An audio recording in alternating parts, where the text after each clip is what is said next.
She had prepared the wrong notes. She realized at the moment she walked into the classroom and saw 30 faces looking at her. She had meant to teach Chapter 7 grammar sentence structure, the kind of lesson that had a clear beginning and a clear end. But the folder in her hand was Chapter 12, a lesson about persuasive language, about how writers choose words to move people, to change minds, to make readers feel something they had not expected to feel. She was 24 years old. It was her third week of teaching. She stood at the front of the room and thought about going back to the staff room to get the right notes. Instead, she closed the folder. She set it on the desk.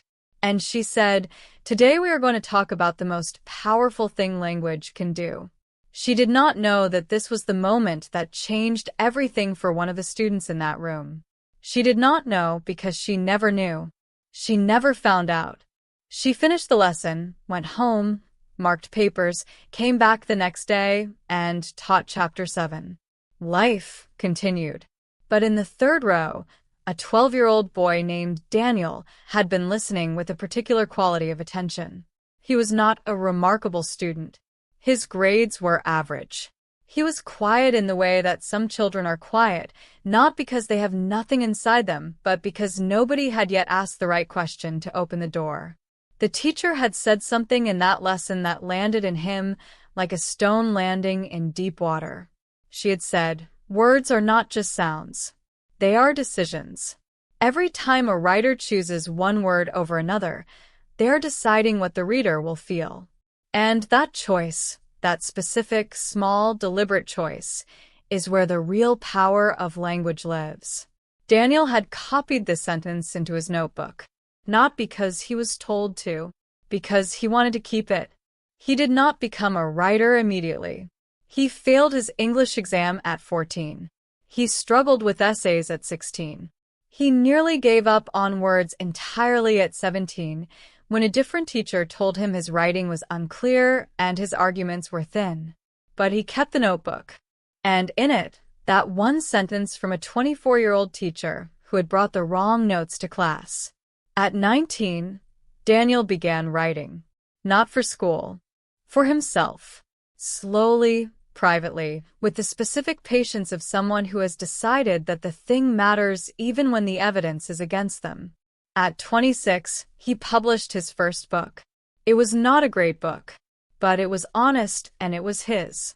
And in the acknowledgments at the back, he wrote, "To the teacher whose name I cannot remember, who taught me the wrong lesson on the right day. I have been thinking about what you said ever since." The teacher, who is now 38, read this in a bookshop. She picked up the book, flipped to the acknowledgments, and read those words. She had no memory of the lesson. She had no memory of Daniel. She had no memory of being 24 and lost and standing in front of 30 faces with the wrong folder in her hands.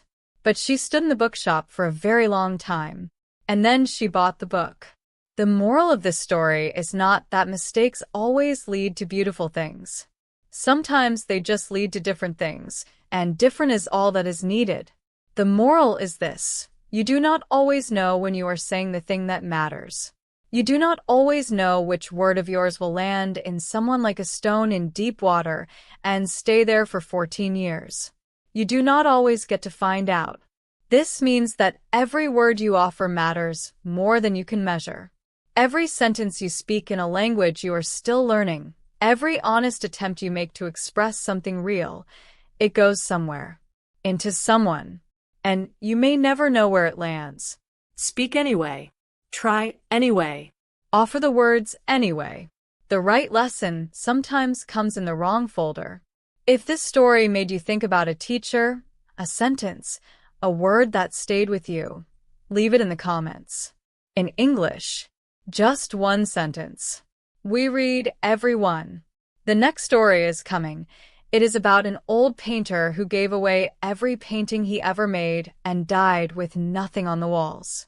That one will surprise you. Like this video. Subscribe. And keep listening. SERA English. Keep going.